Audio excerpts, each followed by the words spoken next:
You're in the trenches with Dave Lapham, presented by First Star Logistics. Training camp continues for the Cincinnati Bengals, but it's a big difference compared to the first several practices. The pads came on today. Dave Lapham was on hand for the practice, and Lap, you got to love it when the pads get on. It means things are going to get more physical, and Zach Taylor talked about that during his presser before practice. Yeah, I think, you get the pads on and the pads popping and cracking a little bit, and all of a sudden the intensity and the physicality of the practices ramp up, and they ramp up quickly. And that was the case today. There's no question. I mean, guys had pep in their step. They were really closing on the football exceptionally well defensively, and they were just they were running to the ball, and everybody pursuing to the football, running to the football as a group. And that's a good sign that everybody's active and wants to be involved and be part of the action and support their teammates' efforts. So all that was great to see. It was an interesting practice to go out in pads for the first day. And I thought defensively, or the early stages of practice, defense won the day. I mean, they were making a lot of plays, and then the offense started to come on a little bit and made their share, and it was kind of a 50-50 proposition. And then the storms came. Joe had a few big plays, deep balls that he made great throws with. Defense was making plays on the football. They were separating receivers from the football. They were arriving simultaneously with the football, and that timing, to see that kind of a timing on such an early basis of training camp was really good to see. They really timed that part of it up exceptionally well. And then the storms came, go inside, and it's still kind of 50-50. Both sides were making their share of plays, and then down the stretch, offensively they kind of ruled the day down the stretch a little bit with big plays. Joe Burrow, he hit Gesicki on a pretty pass to the sideline, and Gesicki was fired up. Man, he caught it and tapped both feet in bounds and fired the ball into the wall of the bubble, the indoor facility. He was all geeked up about making that kind of play. Jamar Chase made a big play down the middle of the football field. T. Higgins made a play on an out route to the sideline where he did a great job of keeping both feet in bounds before, while securing the football for a completion. So there were a myriad of guys that stepped up offensively down the stretch for the offense, and they were running third down, situational stuff, some third down stuff, some red zone stuff, some low red zone stuff. And I thought that's where the offense kind of took control of it in the situational stuff. They made, I thought, more plays than defense. Not to say that the defense didn't make plays. They did. I mean, it was a good practice. I think it was a good practice for both football teams. Whenever you can stand there as a coach after practice, and Zach didn't have to do that today.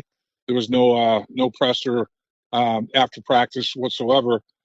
But if he did, it would have been, both teams, both sides of the football made plays. We're excited about the fact that both sides of the football were making plays today against each other. But I think he would probably have said that he'd have to, if he had to pick a winner on the day, it would be the offense, because of what they did in the bubble, like we talked about. Not by a wide margin, though, which is good. I mean, you like to see both sides of the football and the line of scrimmage making plays and making life tough for each other, and not making it a cakewalk for either party. Lap Shamar Stewart signs his contract Saturday, gets on the field Sunday. By Monday, he's making some things happen. A couple pass breakups at the line of scrimmage, something you want to see out of your defensive line. And Coach Jerry Montgomery must be extremely excited to see that, because that's something the Bengals have lacked. Yeah, and Jerry Montgomery is a guy that is a good teacher of that particular scenario. Getting your hands up and getting deflected passes, tip passes, and he works on that with his defensive line. He's got drills, in that regard, and it's all about timing. You have to have a clock in your head, and at about the 4-second mark, no matter where you are with respect to your pass rush, get your hands up. Maybe you're going to get lucky, and the quarterback's going to throw the football into the area where you have your hands up. Block a passing lane. That's what you want to try to do. every member of the defensive line, you got to stay in your rush lane. Don't get washed out of your rush lane, and get some significant pass rush. Get up the football field, get in the quarterback's face if you can. The closer to the quarterback that you can get, the more of a percentage you're going to get your hands on him deflected and make a deflection or a tip pass. And really, his defensive line did a good job of that today. Shamar Stewart got his hands up a couple of times. I know one time inside at the bubble, he's rushing as a defensive tackle and got his hands up and deflected a pass. He's a big man. I mean, they list him at 6'5", about 270. I'd say he's every bit of 6'5" and every bit of 270. I think he's 270, 275 type guy. And he's very, very agile, very mobile. And he gets penetration. I mean, he's so long and so strong, and he'll collapse the pocket just because of his physical presence, his physical the nature of his body type. And I think he's going to get a lot of deflections. Now, want to see sacks out of him as well, and I'm sure he'll get his share of sacks. But the other part of it, if you can't get the sack, get your hands up and knock the ball down. There's no way that a ball can be completed when it's being knocked to the ground. I mean, that's basically a pass defense. It's the equivalent of a defensive back, knocking the ball down on the back end and getting a pass defense. So, you block a pass like that, it's a down that's a wasted down for the offense. They get nothing out of it. They have to go back and regroup, and now all of a sudden you put them in. If you do it on first down, now it's second and long. If you do it on second down, now it's third and long. So you want to get the offense off schedule as quickly as you possibly can, and as many times as you possibly can. You want to get the offense into as many 3rd and 7 or more situations to have to convert for a first down. Your percentages defensively of getting the offense off the football field and yourself as well go up exponentially. And not only Shamar Stewart did he do a good job, but also T.J. Slayton got his hands up and got a deflected pass in their drills today as well. And those aren't the only two guys. Miles Murphy had some pretty good rushes off the edge. He got close. I'm not sure. He might have gotten one deflection, a little bit of a tip pass. Sometimes a lot of times the defensive players, defensive linemen had their hands real close to the football, and I mean you can't tell if they tip the pass, because if they don't get a solid hand on the football, they'll reroute it with a little bit of a tip, but you can't really tell. You can't really see it because the spin of the ball doesn't change all that much. But if you get a good hand on it, the spin of the football will change, the trajectory will change, all that sort of thing. And if you only get like a fingertip or a little bit of a hand on the football, you can still get credited for getting a tip ball, but it is really not as dramatic a situation putting the offense behind the 8 ball as when you tip it and reroute it, take the spin off the football, and now all of a sudden swaffling down the football field, and very much a target for the defensive back to make an interception. So that's what you want to do. You want to try to reroute as many footballs as you can, redirect as many footballs as you can. Let your defensive backs have a shot at getting possession of it and getting a takeaway, getting the interception. If the defensive back can't quite get that done, or can't quite hold on to the deflected pass or whatever, it's still, a pass defense, pass broken up, and the offense is one down in the hole as they try to work their way down the football field. You're in the trenches with Dave Lapham, presented by First Star Logistics. First Star Logistics, one of the fastest growing companies in Cincinnati. They are hiring. Be sure to check out firststarlogistics.com for more details on what positions are available. Lap, let's stay on that defensive line. B.J. Hill nursing an injury. That is giving Chris Jenkins, the second-year player, chance to open some eyes in this camp. Yeah, and Jerry Montgomery definitely likes what he sees out of Chris Jenkins. Chris Jenkins is a specimen. He really is. He's well put together. He's got size, plenty of size, height, weight, carries a good bit of a body weight, but he carries it very well. He's not a sloppy, big belly hanging over the pant waistline, and that he's not that type of guy. This dude is put together. He's a solid human being. Yeah, he's a man. He's a full-grown man, and he uses that body to his advantage in the interior of the defensive line. They've got a couple of young bucks really that they feel pretty good about. McKinley Jackson they drafted, last year as well. They got a couple of young interior defensive linemen that they took in the second and third round. And McKinley Jackson was the second pick in the third round. They had two selections. Second rounder was Chris Jenkins. That's you're taking line. That's pretty high draft pick. The defensive lineman. You think a lot of them. You feel like you'll be able to develop them. You draft them, you develop them, and let them get out there and get after it, and make some plays for you. Be disruptive. Cause the offense to have to reconsider some of the things that they're doing, and also make some adjustments in their blocking patterns, because you're a huge disruption, causing all kinds of problems at the point of attack that the offense has to make adjustments to. The offensive line has to maybe adjust blocking patterns and calls that they're making to handle what you're doing to them. Put another man on you if you're Chris Jenkins, make them double team you. Now it's going to be easier for McKinley Jackson, your running mate, your partner at defensive tackle, because he'll be single blocked, and he should be able to go out there and make plays if he's being blocked one-on-one. That's what defensive linemen crave, the opportunity to be single blocked and go ahead and make some plays, get off blocks and separate and make plays in the running game, and then get up the football field and get an edge in the pass rush and disrupt the pocket and throw the timing off that the quarterback has between himself and his wide receivers down the football field. That's what it's all about. And they've got a couple of young defensive linemen that were disruptive as well on the interior. I mean, they also were factors in maybe not getting deflections, tips, that sort of thing, but shrinking the pocket. The defensive tackles. You expect the edge guys to maybe get more of the their hands up when they get up the football field. They get in the quarterback's face. They get their hands on the football. Defensive tackles can do the same thing. I mean, they can push the pocket, and they can get in the quarterback's face, get their hands on the football. If they don't get their hands on the football and deflect it and reroute it, they can shrink the pocket and the quarterback's vision, ability to see down the football field. Get in the quarterback's face. Don't allow him to see the middle of the football field. Don't allow him to see tight ends that are running their routes in the middle of the football field, backside of the backfield, down the middle of the football field. Make them guess as to where their receivers are.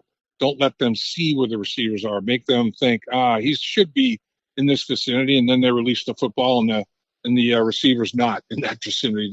Those are the kind of things when you're really cooking as a defensive football team. You're forcing the quarterback to throw the ball early. You're forcing the quarterback to throw the ball inaccurately. You're disrupting the timing of the whole passing attack, and that's when things are their brightest. And the defensive line can have the biggest impact on that. I mean, these guys, if they can get up the football field and put pressure on the quarterback and get their hands on the pass, I mean, that's primo. That's what you're looking for. You're looking for knocking the ball to the ground, pass broken up, pass deflected, tipped, whatever the case may be. But if you can't get that done as a defensive lineman, if you get the quarterback's face and shrink that pocket and make him unsure and doubt himself as to what's going on down the football field, have some self-doubt with respect to his routes, the route combinations unfolding the way he's thinking they should be in his mind, but he really can't see it. If you can't validate it by not seeing it, now you're guessing, and that's the one thing the quarterbacks don't want to do. They don't want to be standing in the pocket as the pocket's face right up the gut of the pocket, and they're guessing what's going on down the football field. That's not a good situation to be in. A lot of uneasiness there. If you can't see it, it can be very, very difficult. If you can't see it, you're guessing. And as a quarterback, that's the last thing that you want to do is guess. Lap, let me ask you this. 90-man roster, you can now go up until the final cuts. The Bengals aren't resting. They had Noah Fant, tight end, who former Denver Broncos, Seattle Seahawk, in for a visit, looking to shore up positions, looking to add a player of quality. With Eric All, we know, being out with another surgery, tight end, is that a position you feel that Noah Fant could play a big role if the Bengals look to pursue him? Yeah, I think it'll be interesting because I do think that the tight end position is one that is stocked pretty well in terms of player depth. Eric All Jr. obviously is unable to go. Tanner McLaughlin, a second-year guy that they like a lot. Cam Grandy, another second-year player that they like a lot. There's a rookie, Cole Taylor, at the tight end position. Tanner Hudson's a sixth-year guy, out of Southern Arkansas. And then Mike Gesicki out of Penn State, eighth-year player. And then Drew Sample, seventh-year player. So they've got a nice combination of experience with Hudson, Gesicki, and Sample, and then young players. And they've got a lot of, not just at the tight end position. That's an area, Dave, that a lot of people are excited about. And I know Mike Brown is. Mike Brown talked to me about it earlier today before practice. He said, I am really excited about what I'm seeing out of my second-year players. Not just in the tight end position. He did address that group, the group of tight ends that are young bloods at that position. Noah Fant's a very young player as well. So they add another young one to the mix. But they have a blend of guys in their sixth, seventh, and eighth year, and then guys in their second year, veteran players, young players. That's a good thing to have at any position group, tight end or wherever, offensively or defensively, either side of the football. You want to have you don't want to be overloaded with every player at that position group 6 years or more. Every player at that position group, rookies or second-year players. You don't want that. You don't want to have an imbalance one way or the other, either to the older side of a career or at the infancy in early stages of a career. You want to have a blend of players. You want to have a mix of players. And coaches love that because now you have veteran players that are helping younger players come along and showing them a good example and setting a good standard for them to live up to, and how to study the game, how to prepare, how to watch tape, how to do it on your own, how to not just when the coaches have you in the meeting room, but you're a pro now and you want to be a pro's pro. Take tape home, come in early and watch tape with another tight end, another teammate, watch tape with a defensive player, an outside linebacker or a safety, and get their perspective on what's going on between the tight end and those guys in the secondary when they're running routes, and what the defensive backs see, and how you don't want to tip your routes and tip your cuts and all that sort of thing. These are the guys that are going to be, the future of your football team. And the older players are going to have to develop these younger guys. And when they're ready to step aside as an older player, they can take pride in the fact that they helped develop this young buck who was a second-year guy, didn't know what he didn't know, and you took him under your wing and made him a pro, made him a pro's pro. So, there's a lot of that's going on with this football team. They are a nice mix. I think Mike Brown was talking about this as well with me today, that he feels like the personnel department has a great blend on the overall roster of, young players and veteran players as well. And they don't really have, players in double digits, Dave, in terms of length of career. Ted Karras is going into his 10th year. The only player on the roster that's going into his 10th year. I mean, that's pretty crazy. Usually NFL rosters, and the Bengals have 91 guys in camp right now. And, they'll have 91 guys in camp right up until they have to start making the final cuts for their roster to get down to the game day roster of 45 and, practice squad players and inactive players. And, it's going to be less than 50 players they're going to get down to. They got to cut 40 guys, over 40 guys, but they got 91 right now. And the mix of rookies, second-year player, third-year player, fourth-year player is literally up to the fifth year, rookie through fifth-year player is well over 60% of the roster. And then you've got, guys 5 years or more, making up the other 40%, 35, 40%. And the only guy in double digits in his career is Ted Karras. Usually you have 6, 7, 8 guys with 10, 12, 14, 15 years experience. The Bengals don't. But some of the guys that have been in the league going into their 6th, 7th, and 8th year, they've got plenty of game experience. And they've got game experience with the Cincinnati Bengals. It's not like they have guys at that stage of their career that have been journeymen and bouncing around the league and, been with a bunch of different offenses. And sometimes that could be a good thing. It keeps you around the league a while if you got the ability to unlearn and relearn schematics and the versatility athletically to be able to do it as well. But they've got guys that have been with this football team, for 4, 5, 6 years, and they know it cold. It's been the whole time Zach Taylor's been here.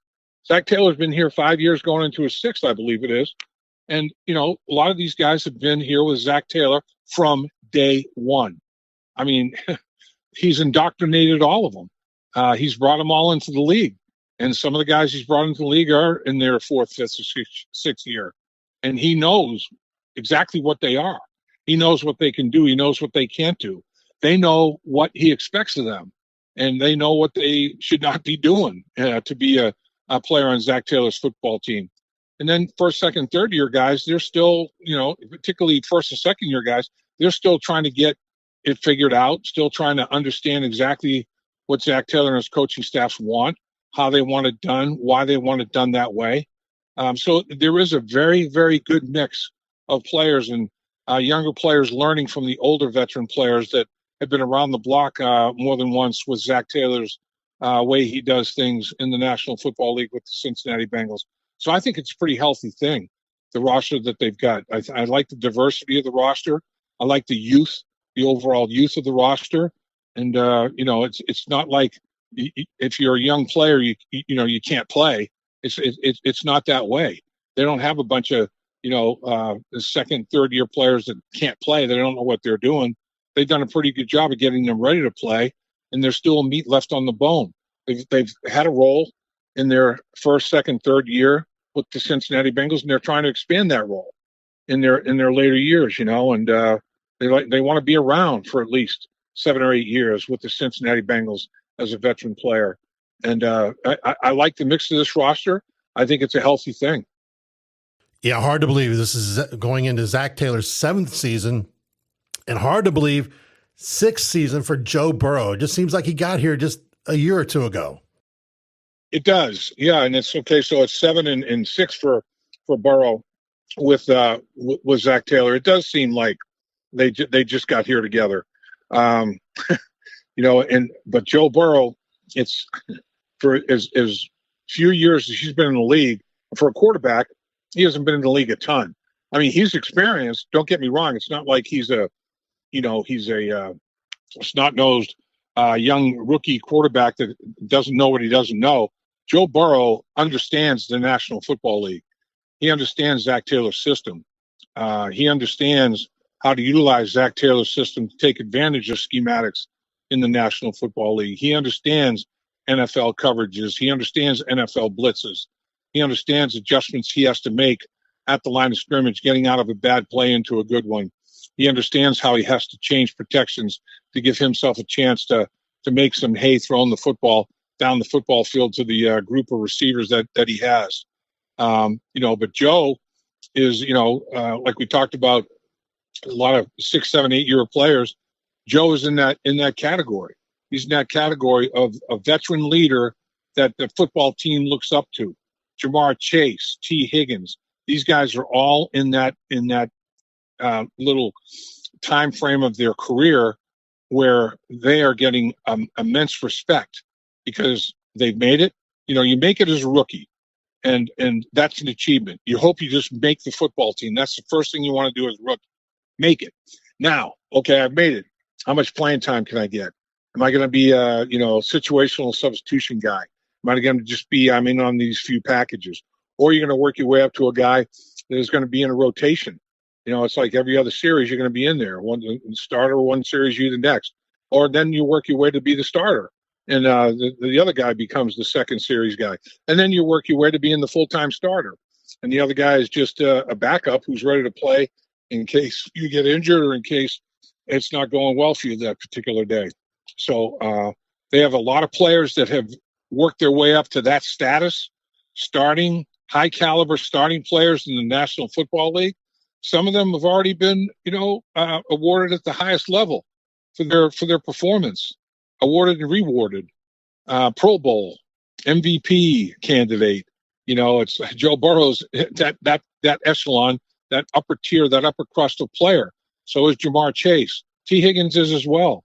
Mike Gesicki's been in the league for a good number of years. I think this is Mike's eighth season, I believe. And Mike is it's his 8th year out of Penn State, and he's a pro's pro. He's a guy that takes care of himself. Usually 8th year in the league at the tight end position. You're in the back nine. You're pretty much bowing out. He's not. Mike Gesicki has a lot of football left in him. He's looking forward to a big season this year as Joe Burrow's one of his targets, a primary target. Obviously, Jamar Chase is number 1 target. T. Higgins is number 2. Yosivas as a 3rd receiver. And then Mike Gesicki as a tight end who can line up in the slot and be a 3rd receiver as well. I think those 4 guys are big targets for Joe Burrow. And, Joe Burrow has been around a while. He knows this offense cold. Yosivas is in his 3rd season. He's the young buck of the group. So the others have been around about the same amount of time, 8 years, 7 years, 6 years. And, Yossi's like 3rd year in the league. So he's learning from those guys, and he's up in the ante in terms of his career and his understanding of the game. Like, he's a smart guy, and he can learn any offense. And, he's very coachable, and he can learn the tricks of the trade and how to run routes and plant that foot and cut violently and get separation on your route running. He picks up the tricks of the trade from the veteran players, they say, very, very easily and very, very smoothly and effectively. So, Yossi could be, this could be a big year. A lot of times the 3rd year of an NFL career, year 2 is, as a rookie, you might be in the category, you don't know what you don't know. Don't really know what's going on yet. Don't understand everything you need to understand yet.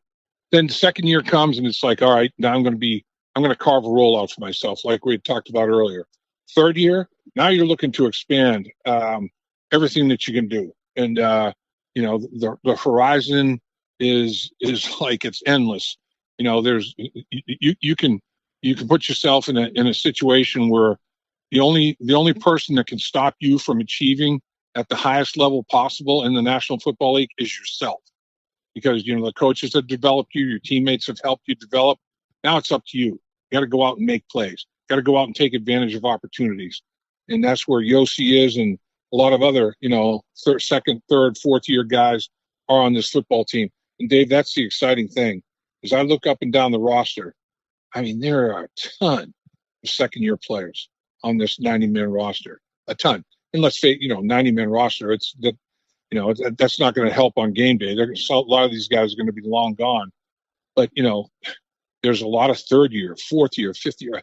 A big part of the roster is 2nd, 3rd, 4th, 5th, 6th year guys. And a lot of them are going to be let go, but a lot of them are going to be kept. And that final roster is going to be a young roster. In the National Football League, I'm not sure if it may rank as one of the youngest, Dave. Hell, to only have 1 player, double digits experience in terms of length of career in the National Football League, Ted Karras, going into his 10th year. That's astounding. Really is. Usually there's 6, 7, 8 guys, with 10, 12, 13, 15 years experience. They have 1 guy, center Ted Karras, 10th year in the NFL. That's exciting. It really is. I mean, they got guys that can compete at the highest level that you can compete at in the National Football League, and they're not old bucks. They're young bloods. They got a body that can recover quickly. They'll be able to to last and perform for the entire duration of the NFL season. Because, man, as you get into that end of your career, years 8, 9, and 10, that NFL schedule can look overbearing, can look cumbersome, can look very, very difficult. They're not in that situation. They're not in a scenario where they can't work hard, can't practice hard. Oh, I got to take it easy. I got to shut it down. My guys, we're just trying to survive. We're just trying to get to the end of the season healthy and get into the playoffs healthy. Bengals don't have to worry about that. The Bengals are young, virile, strong, and I think they're going to make a big statement this year in the NFL, Dave. How can you help Dave Lapham in the trenches? Hit that like button, subscribe to the channel if you're not done so already. Tell others, share. Dave Lapham in the Trenches presented by First Star Logistics. Again, we can't thank First Star Logistics enough for everything they do for us on In the Trenches with Dave Lapham. Make sure to check out firststarlogistics.com for more details about position openings within the company. As Lapham and I can attest to, a great place, great work environment, great place to work. Yes, sir. Lap, we're going to let you go. It's hard to believe. We're already starting to count down. I think practices into this one handful before we get into the first preseason game against the Super Bowl champion Eagles. We get to see what Zach Taylor, his coaching staff, especially all these new coaches and the new players, the rookies, what they do when they actually take the field and play some real football.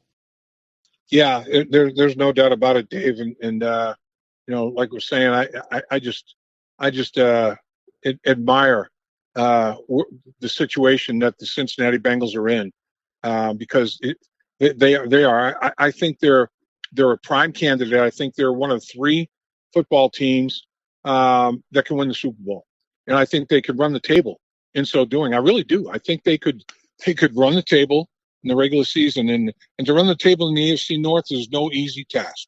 There's no question about that. I mean, it's one of the toughest divisions, if not the toughest in the National Football League. I think it's the most physical division, or if it's not, it's maybe number 2, but not any lower than that. Physicality, excellence of play. The AFC North is a snootful, and you have to play exceptionally well to win the AFC North, to win that division in the regular season. I think the Bengals are capable of not only winning the division but running the table. Is it going to be easy? Hell no. I mean, shoot, there are really great football teams in the AFC North, led by Lamar Jackson. Are you kidding me? This guy's a freakazoid. That's the quarterback position for the Baltimore Ravens. You got Aaron Rodgers quarterbacking now for the Pittsburgh Steelers. So you got a young athletic type quarterback in with one football team. Then you have this savvy, experienced veteran player that's been an MVP. Both have been MVPs and totally different styles of play. That's what the NFL is all about, and that's what the AFC North is all about. So the Bengals are going to have to be at the top of their game. There's no question about it, both mentally and physically, to handle that battle of the AFC North, because it's going to be a significant one. It's going to be best man wins over the long haul. There's going to be ups and downs. Who's going to be able to handle those? Sometimes you're going to have to rally to win football games, and who's got the fortitude and the guts and the desire to get that done. It's a huge challenge, both mentally and physically, to come from behind to win close football games. Look at all the close football games the Bengals were in last year as a team. They were one game over 500 on the season, and they won their last 5 games to get there. And a lot of games that they won down the stretch and games they lost in the earlier part of the season were one-score games. They had a bunch of one-score games that didn't all go their way, obviously, with a 9-8 record. And I think they're going to be in a lot of close football games this year. I think they win the division, but am I saying they're going to win every football game by double-digit scores? No, hell no. They're going to have to win their share of one-score games when they get in those hotly contested, battles that is decided by making a play down the stretch of the football game. The Bengals are going to have to be the one to do it offensively, and they have the weaponry and the quarterback to get that done. Defensively, they're going to have to stop the opposition from doing it as well. And do they have enough in the secondary? I think that's the big question. I think defensively, did they get enough help at corner? Offensively, did they get enough help at guard? If they get enough help at those 2 positions, Dave, I think the offense and defense are going to be that much better and more equipped to handle life in the AFC North and all the battles that go on. with respect to the football teams and the individual position groups and the individual players as well. Man, I'll tell you what, I'm excited. I think this football team will win the AFC North, and I think they will go to the Super Bowl, and I think they're going to win the Super Bowl. You can follow all of the happenings of the Cincinnati Bengals on In the Trenches with Dave Lapham, presented by First Star Logistics through preseason and throughout the season. Be sure, again, to hit like, subscribe, and share what we're doing here on In the Trenches with Dave Lapham. Again, we want to thank First Star Logistics for everything they do for us. Again, a great place to work, one of the fastest growing companies in Cincinnati. Be sure to visit firststarlogistics.com for more details on possible position openings. Lap, until next time, hoo-day. Hoo-day.